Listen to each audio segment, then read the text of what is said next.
बिल्किस बानो के दोषियों पर घमासान। मोदी सरकार पर फिर बरसी टीएमसी सांसद। मिमी चक्रवर्ती और नुसरत जहां का पीएम मोदी से सवाल। बिल्किस बानो केस पर सियासी बयानबाजियां थमने का नाम नहीं ले रही।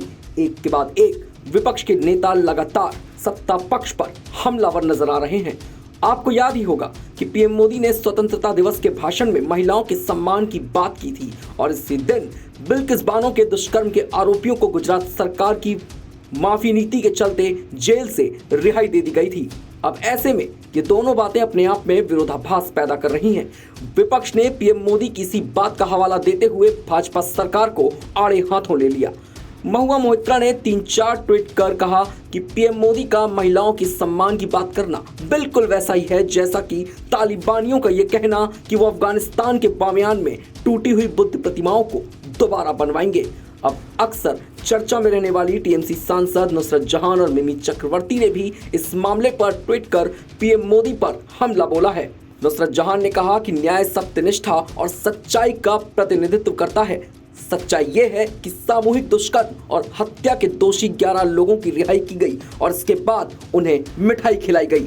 धीमी गति में इसके लिए तालियां बजनी चाहिए। आगे कहा कि हम अन्याय के खत्म होने का इंतजार कर रहे हैं। मैं इंतजार कर रही हूं, बिल्किस बानो इंतजार कर रही हैं। वहीं मिमी चक्रवर्ती ने ट्वीट कर सवाल किया कि इन 11 लोगों को किस आधार पर रिहा किया गया।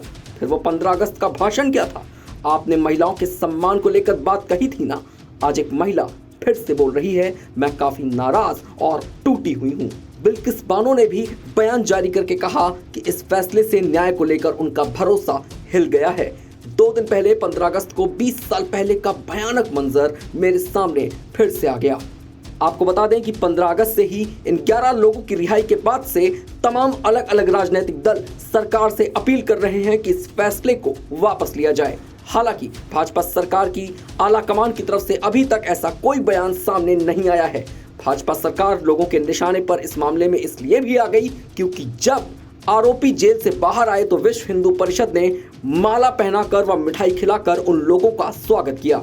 साथ ही भाजपा विधायक सीके रॉलजी, जो कि गुजरात सरकार द्वारा गठित कमेटी के सदस्य थे जिसने इन दोषियों को रिहा करने का फैसला किया, उन्होंने कहा कि कुछ दोषी ब्राह्मण हैं, उनके मूल्य दर्शाते हैं कि सरकार ने यह फैसला क्यों लिया।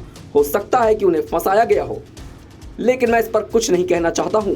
लेकिन जेल में उनके व्यवहार को देखते हुए उन सभी को रिहा करने का फैसला लिया गया।